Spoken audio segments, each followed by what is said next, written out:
I never planned to stop by Ashley's house that afternoon. It was one of those oddly warm November days in Fernwood, the kind where the breeze feels more like early spring than late fall. I had been out running a few errands, picked up dry cleaning, refilled my prescription, and grabbed a box of cinnamon rolls from Marston's bakery. Ashley loved those when she was a kid. I figured maybe I'd drop them off as a surprise, assuming she and the boys were home. I pulled up to the curb just before 3 p.m. The driveway was empty, except for David's black SUV. That wasn't odd in itself. He worked from home most Fridays. Ashley, on the other hand, had said they'd be out until late afternoon. I hesitated before stepping out. Something didn't feel off. Not exactly. Just quiet. I rang the bell once, then again. No answer. I figured maybe David was on a call, or Ashley had left her phone inside while picking the boys up from school. Still holding the bakery box, I tried the doorknob.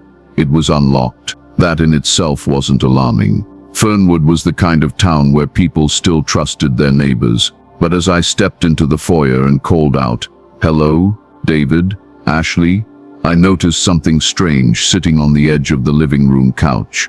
A small rose gold leather purse. Gloria's purse. I knew it immediately. She'd had that exact purse for years. She bought it during a weekend trip to Nashville, insisted it was perfect for dinner parties and quiet Sundays. It always sat on her side of our dresser, just beside her perfume bottles. But there it was now, in Ashley's living room, in David's house. My stomach dropped. I stood still for a moment, listening. The only sound was the soft ticking of the wall clock and the faint hum of the refrigerator. I walked quietly past the couch, setting the bakery box down on the side table, and peered into the kitchen. Empty. Dining room. Empty. Then I heard it. Laughter. Soft, intimate, coming from the back patio. I moved closer. The sliding glass door was open just enough to let voices drift in. I stopped just before the edge of the frame. "He doesn't even suspect a thing," a woman's voice said, light and relaxed. "Gloria, my wife." "You're good at this," David replied with a chuckle. "It's honestly impressive. I've had years of practice," she teased. "You just have to give them enough rope. They always hang themselves eventually." He laughed again, deeper this time. "So he really bought the whole girls' weekend thing. He's still that naive. Thinks I'm with Maggie at a spa." Meanwhile, silence. Then I heard the sound of a wine glass being placed on a metal table. "We make the real plans." My head felt hollow. My heart pounded. Not with rage, not yet, but with the kind of slow, suffocating pressure that comes from watching a dam crack in real time. I stepped back from the door quietly, not breathing. I didn't want to hear more. I didn't need to. This wasn't just infidelity. This was something else. Something deeper. It wasn't that Gloria was here. It was that she was here with David, laughing about deception, about me, about a plan I hadn't even seen forming. I walked out of the house without a sound, left the cinnamon rolls behind, drove home on autopilot, and sat on the edge of my bed for a long, long time, staring at the empty space on Gloria's side of the dresser, where that rose gold purse used to be. The thing about betrayal is that it doesn't arrive all at once. It trickles in quietly, like water beneath floorboards, unseen, soft, slow. You don't notice it until the damage is already done, until the ground beneath you feels wrong. I spent that night staring at the ceiling, Gloria's side of the bed untouched. She'd texted around 8:30 p.m. as usual. "Hope your day was good, love. Long drive tomorrow. See you late Sunday." Lock. That message hit different now. The way liars always include the words love and tomorrow, like padding a knife with a pillow. I didn't respond. Instead, I sat in my quiet house and rewound everything. Gloria and I had been married for 38 years. We weren't passionate anymore, sure, but we were steady. Or so I thought. We had routines. We had habits. I brewed the coffee every morning. She watered the plants on Sundays. We watched the same crime drama every Thursday night like clockwork. None of it ever felt fake, but the distance had crept in, slowly. She stopped asking about my work at the mechanic shop once I retired. Conversations shifted from "how was your day?" to "did you take the trash out?" And every other weekend she was gone. Sometimes with friends, sometimes helping Ashley with the kids, always busy. I had chalked it up to life, to getting older, to the strange ways love softens with time. Now I saw it for what it really was: insulation, a barrier. Gloria had been building her own world for years. I just hadn't noticed she was moving into someone else's. The next morning I called Ashley. "Hey sweetheart," I said, trying to keep my voice steady. "You guys get back okay yesterday?" "Back," she repeated. "We didn't go anywhere. The boys were sick. We just stayed home." "Why?" I paused. "Oh, must have misunderstood." I stopped by and nobody answered. "Oh, sorry, Dad. I thought David said hello. He was working in the garage most of the day. Probably had headphones in." I swallowed hard. "No worries. I left something on the table. You'll find it." I ended the call quickly and sat there in silence, realizing the deeper horror. Ashley didn't know. She had no idea her husband was spending afternoons drinking wine with her mother, laughing behind her back, plotting God knows what, but plotting something. The conversation I had overheard wasn't flirtation. It wasn't even just an affair. It was strategic, calculated, like two people trying to get ahead of someone who was in their way, and that someone was me. By Sunday night, Gloria returned home just like she said she would, wore the same smile, gave me a casual hug, told me the spa retreat had been just what she needed. I stood in the kitchen staring at her and asked, "How's Maggie?" She blinked. "Tired. Her back's acting up again." I said, nodding. She didn't flinch. That's when I knew she'd done this before. Maybe not with David, maybe not this deep, but she had lied before, and she was comfortable in it now. I went to bed early that night and stared at the ceiling again. Only this time I wasn't wondering what was happening. I was deciding what to do about it. For the next week I became a man of quiet rituals and loud thoughts. I woke early each day just like I always had, brewed the coffee and sipped it on the back porch. Gloria still joined me some mornings. She'd sit with her legs crossed, scrolling her phone or commenting on the birds like nothing had shifted. But everything had. She didn't know that every word she said now was being measured. Every expression, every detail, catalogued. I needed proof. Not just of what I'd heard. I needed to know how deep it went, how long it had been going on, and why. And for that, I needed help.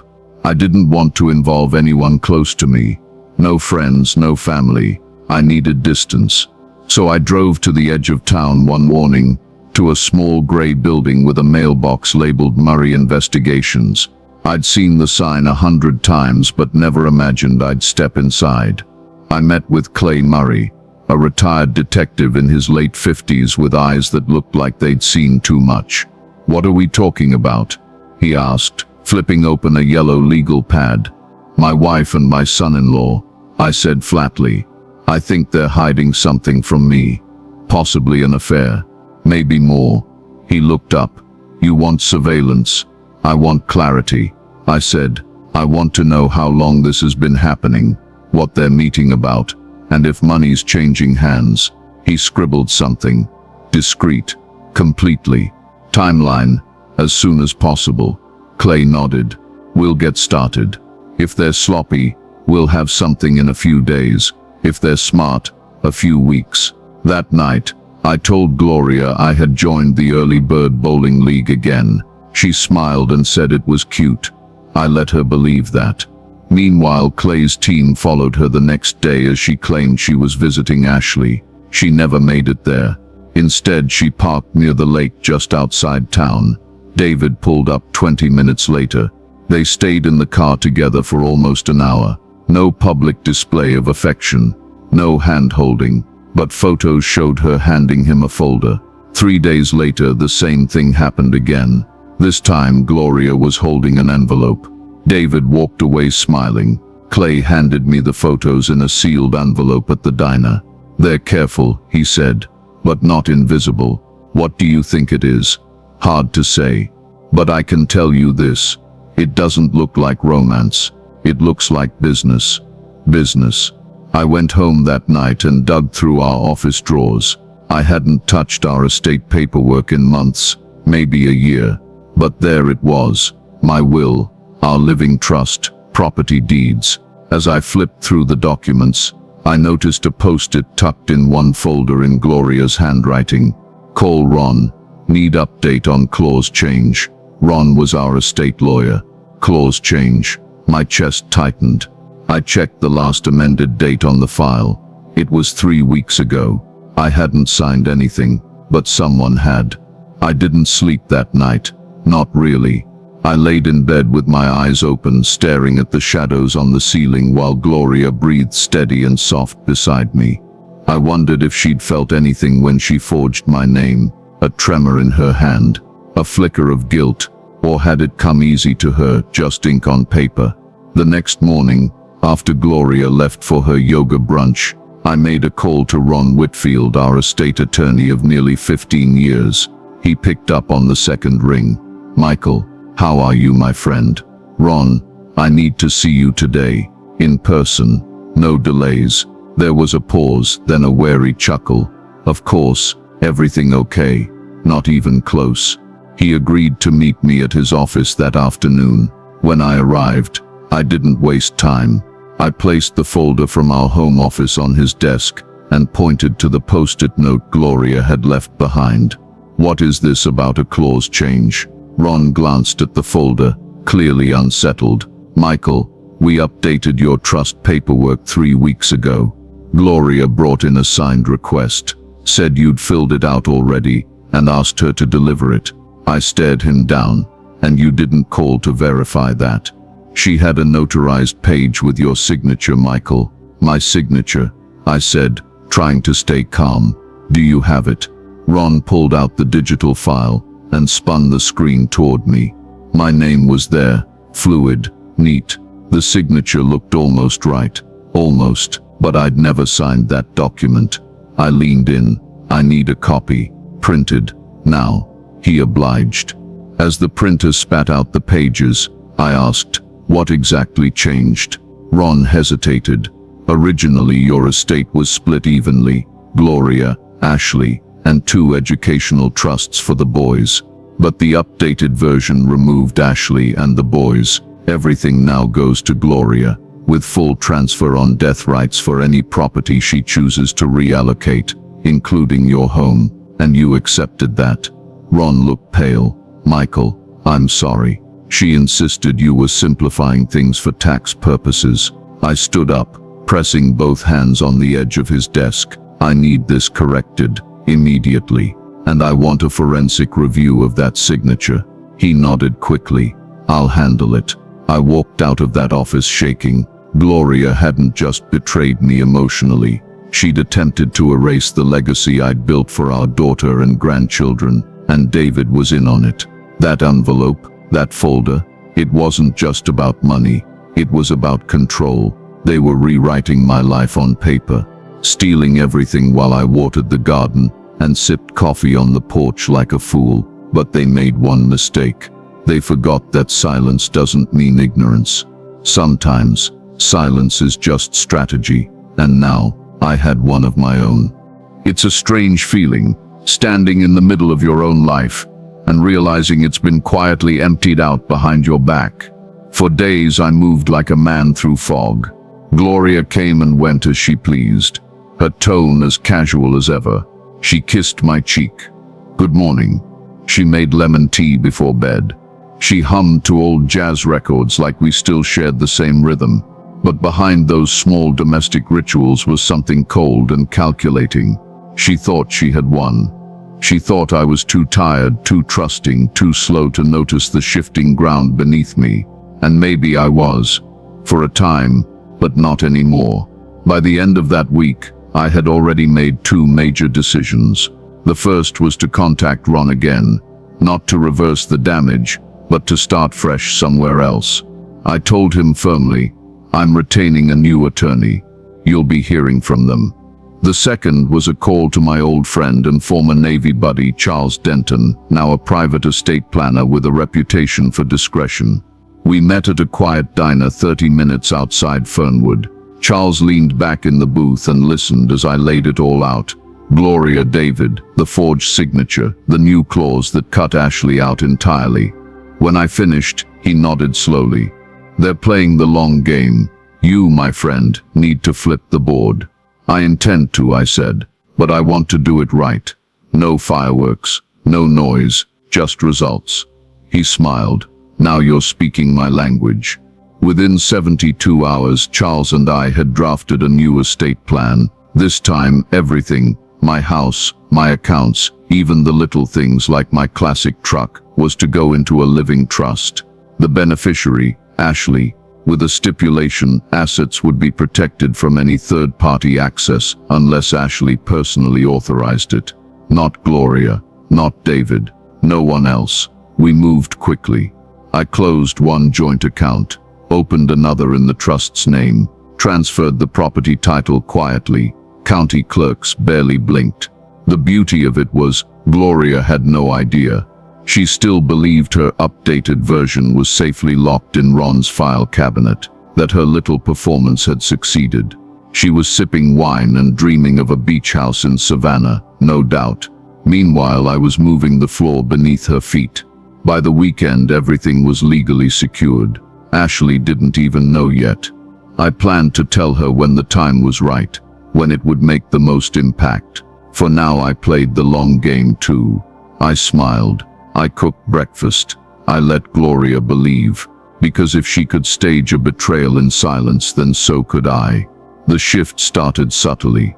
Gloria became attentive, not in a romantic way. Those days were long gone, but in the overly sweet, oddly watchful way a parent hovers when they want something but haven't yet asked. She began making dinner more often, asked if I needed anything from the store, even offered to book us a weekend trip to the mountains. I played along, stirred my coffee slowly, smiled when she asked about my sleep, pretended to believe the performance, but I knew what she was doing. David, on the other hand, wasn't nearly as careful. He showed up unannounced that Sunday afternoon, pulled into my driveway like he had every right to, whistling as he walked up to the porch where I sat reading the paper. "Hey Mike," he said, "mind if I come in for a sec?" I folded the paper calmly. "Sure." He stepped inside and stood awkwardly in the living room, glancing at the photos on the mantel, Ashley in her cap and gown, the grandkids playing in the yard, all still framed, all still part of the home he was trying to take apart. "So, Gloria mentioned you've been thinking about making some updates to your will." I raised an eyebrow. "Did she?" He chuckled. "Yeah, just general stuff. You know, simplifying things, less hassle down the road, streamline everything in one direction." "One direction?" I asked. "To Gloria, obviously." I nodded slowly. "And what does Ashley get?" He shrugged. "She's doing fine. You've helped her a lot. This is just about stability, clean structure." I leaned back in my chair, crossing my arms. "Whose idea was it?" He shifted uncomfortably. "It's just practical. The older we get, the messier probate gets. Gloria's just thinking ahead. She always did," I said quietly. He smiled. "Exactly. So, she asked me to help get the forms ready.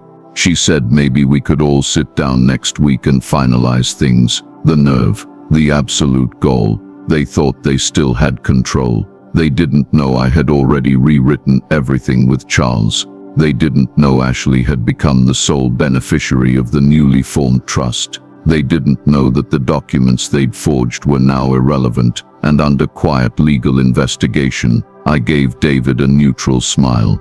"Next week sounds fine." He clapped his hands. "Great. I'll tell Gloria." He left with the confidence of a man who believed he'd won something. That evening, Gloria made roast chicken, my favorite. She poured me a glass of bourbon without asking. She even put on the old jazz record we hadn't played in over a year. "I thought we could talk tomorrow," she said, "about the future." I sipped the drink slowly, looking forward to it. but the only future Gloria had was the one I now controlled. It took me nearly 2 weeks to make the decision, not because I doubted Ashley, but because what I was about to tell her would break something inside her, something delicate, something built on the belief that parents protect their children, not play chess with their futures. But she needed to know. So I called her on a Thursday afternoon. "Hey, sweetheart," I said. "You busy this weekend?"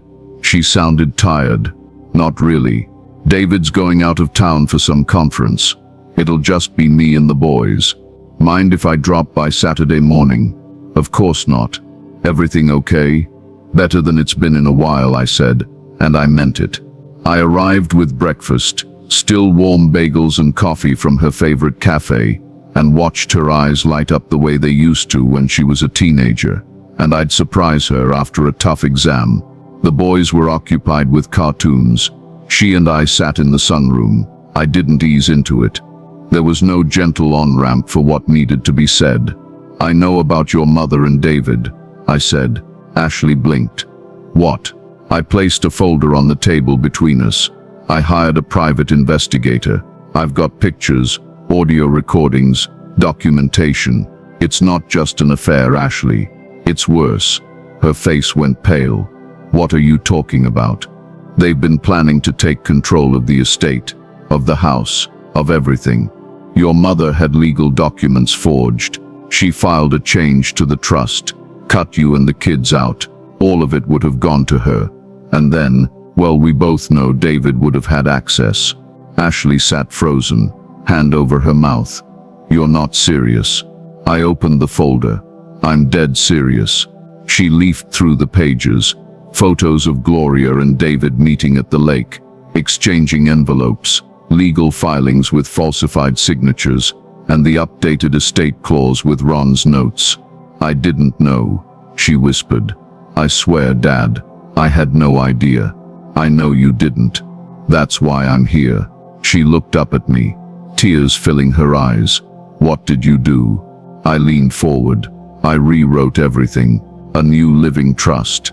Your name is on every major asset. The house, the savings, the investments. It's locked down, legally protected, and insulated from Gloria's access. But what about—" "I haven't told her yet," I said. "Or David. Let them think they still have the upper hand. Let them plan their final move." Ashley looked at me in a way she hadn't in years, not as a daughter, but as someone who finally saw the full weight her father carried. "I'm so sorry," she said softly. I took her hand. "You didn't do this, Ashley. But I need you to help me finish it." She nodded slowly. "Whatever you need." Outside, the wind picked up. Autumn leaves blew across the driveway like scattered paper. It was almost time. The following Tuesday, Gloria asked if we could have dinner at home, just the two of us. She made fettuccine with lemon cream sauce, her specialty, poured wine, lit a candle, and even played soft jazz through the kitchen speaker. To anyone else, it would have looked romantic. To me, it looked like a setup. "David said you were open to finalizing the documents this week," she said gently as we ate. "Ron said he's ready any time. We just need your signature." I took a sip of water and nodded. "That sounds fair." She smiled, relieved, almost giddy. "It'll make everything easier, for both of us." "Of course," I said. She leaned over and touched my hand. "It means a lot that you're being reasonable." Reasonable. That word stayed with me all night. By Friday morning, Gloria was already dressed and waiting in the car to go meet Ron. I walked out in slacks and a dress shirt, calm as ever. I even held the car door open for her. When we arrived, Ron looked slightly rattled. I wondered if Charles had already made contact. Probably. But Ron was smart. He didn't say a word. Gloria pulled the manila folder from her purse and slid it across the desk. "All ready. Just needs his signature." I didn't touch the pen. Instead, I reached into my own jacket pocket and pulled out a separate folder. Ron blinked. "What's this?" "A correction," I said, prepared by my new attorney. "Dated 3 weeks ago." It voids everything in the document she's holding. Gloria stared at me. Michael, what are you talking about? I didn't look at her. I looked at Ron. I want this version notarized. Today. Ron read quickly, his face flushing. This is comprehensive. It overrides the previous update. Correct. Gloria stood up. You said we were finalizing today. We are, just not your version. Her voice tightened. Michael, we talked about this. No, I said, finally turning to her. You talked. I listened. Then I watched. Then I learned. She looked between Ron and me, realizing finally that the house of cards she and David had built was caving in. She tried again. You're making a mistake. I smiled. No, Gloria, I made a mistake 38 years ago. This is me correcting it. She stepped back like I had struck her. Ron wisely said nothing. He stamped the paperwork, handed me a copy, and stood. Gloria didn't come home that night. She didn't call, and I didn't ask, because the next part of this story wasn't about her. It was about peace, and about reclaiming what I should have never had to fight for in the first place. David must have found out sometime around noon the next day, because by 1:13 p.m., my phone rang. I let it go to voicemail. Then another call, and another. Finally, I picked up on the fourth try, calm, patient, curious. Hello? You went behind our backs, he snapped, his voice sharp with barely contained panic. You lied. You said we'd finalize things this week. No, I replied calmly. Gloria said that. I said I'd think about it. And I did, he hissed through his teeth. Do you even realize what you've done? You just made everything harder for everyone. I made it harder for people trying to steal from me. You'll understand my reasoning. Don't play games with me, Michael. I chuckled. David, you married my daughter, not my mind. Don't ever mistake kindness for ignorance. I ended the call and blocked his number. That evening, I called Ashley and gave her the green light. She didn't hesitate. The next morning, David arrived at their home with his usual swagger, briefcase in hand, Bluetooth earpiece clipped, the image of suburban control. But Ashley was waiting in the living room, her arms folded, her eyes steady. I know everything, she said. He blinked. Everything what? About you and my mother, about the paperwork, the trust, the meetings by the lake, the forged signature. He scoffed. You've been talking to your father. He's manipulating. No, she interrupted. You manipulated. You tried to turn my family into your piggy bank. I'm your husband, he snapped. You can't just throw away everything. She held up her hand and handed him an envelope. What's this? Notice to vacate, she said. My name's on the deed now. You have 48 hours. You can't be serious. I'm being generous.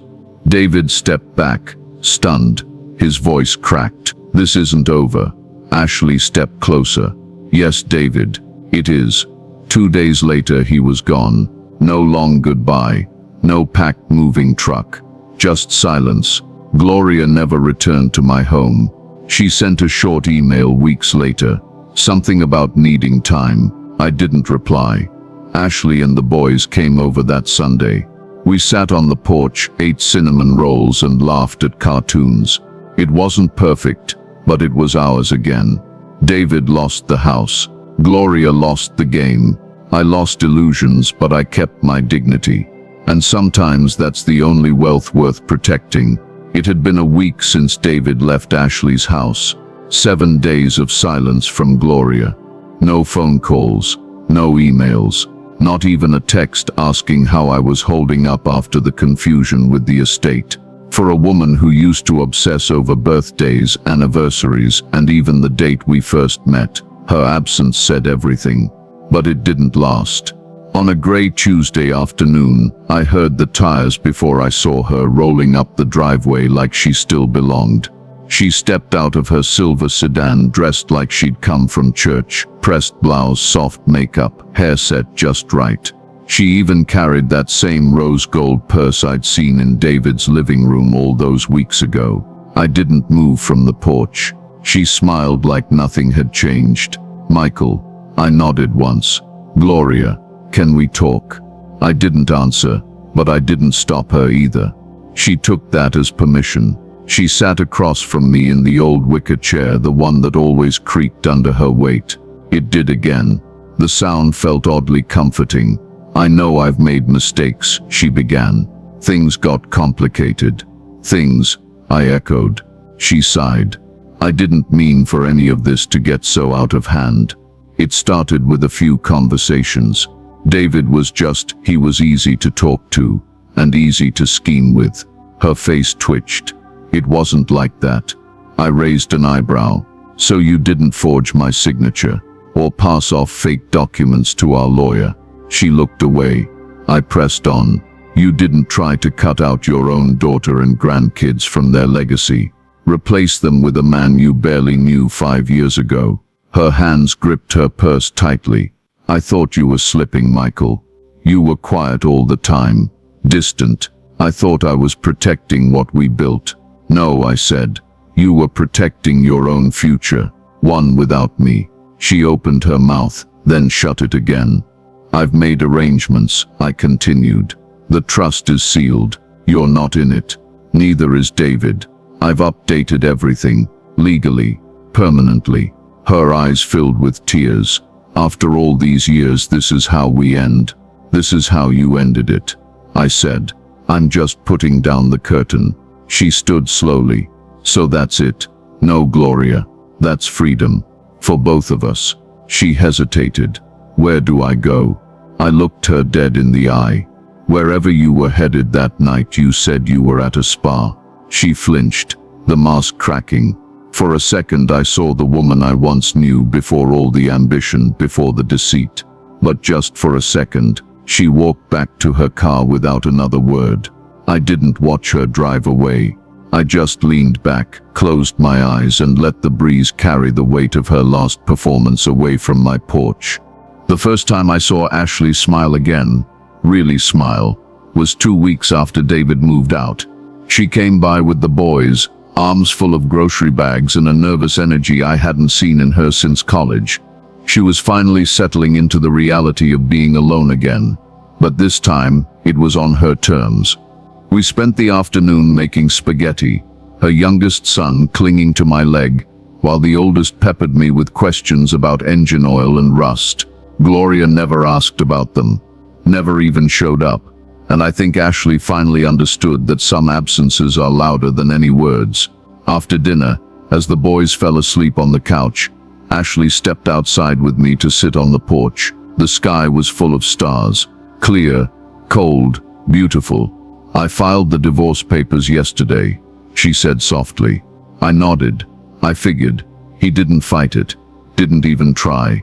Cowards rarely do when their mask slips. She smiled, but it faded quickly. "You know, for a while I blamed myself, thought maybe I'd pushed him away, that maybe I didn't give him enough." "Sweetheart," I said gently, "you didn't fail him. He failed you, and he failed this family. The only thing you gave him was too much grace." She exhaled shakily. "I just don't know what happens now. The house is in my name, sure, but the life I thought I'd have, it's gone." "Then make a new one," I said, "one that's yours, one where no one else decides what you're worth." Ashley looked over at me, her eyes damp. "You think I can do that?" I smiled. "You're my daughter. You already are." That weekend she took the boys to visit her cousin in Denver, a mini vacation. When she came back, she had a plan, going back to school for her master's part-time work at the local library, and no more depending on anyone who saw her as a convenience. She was changing, becoming someone stronger than the girl who once shrank to fit her husband's pride. And through it all I stayed close, but not overbearing. I fixed the back fence at her house, watched the boys when she needed space, helped file tax forms, and made her coffee on early Saturday mornings just like I used to when she was little. Some families fall apart and never find their shape again. Ours cracked, but we were rebuilding it, with honesty, with grit, and with the kind of love that no document or betrayal could ever erase. Winter came early that year, the kind that bites at your fingertips and makes the wood on the porch steps groan under the frost.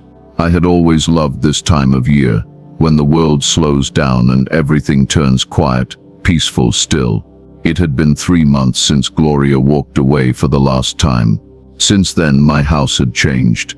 The rooms didn't echo with tension anymore. No more clipped conversations in the kitchen, no more sideways glances, no more locked drawers or unexplained absences, just quiet. The kind that didn't ache. Ashley and the boys came by every other weekend now. We made pancakes on Sunday mornings and built pillow forts that collapsed in laughter. She smiled more, lines of worry slowly fading from her face. Her strength was growing louder.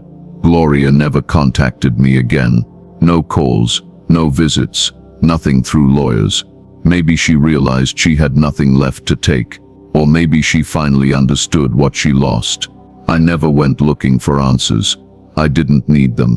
One evening, I found myself sitting on the porch with a blanket draped over my legs, coffee in one hand, a photo in the other. It was a picture from 10 years ago. Ashley, David, the kids, and Gloria, all smiling in the summer sun. Back when I thought we were whole. I stared at it for a long while, then quietly slid it into the fire pit beside me. The flames curled around the edges, devouring the illusion. Some memories don't deserve to be framed. That night, I turned off the porch light for the first time in years. Not out of bitterness, but closure. No one was coming back who needed it. Inside, I poured myself a small glass of bourbon and stood by the window, watching the snow begin to fall. It blanketed the world slowly, covering what had been, offering something clean and quiet in its place. My legacy was safe now, not in documents or bank accounts, but in the resilience of my daughter, the joy of my grandsons, and the peace in my own chest. That was the real inheritance. The revenge, it was never about destruction. It was about reclaiming everything they tried to take, and doing it with dignity.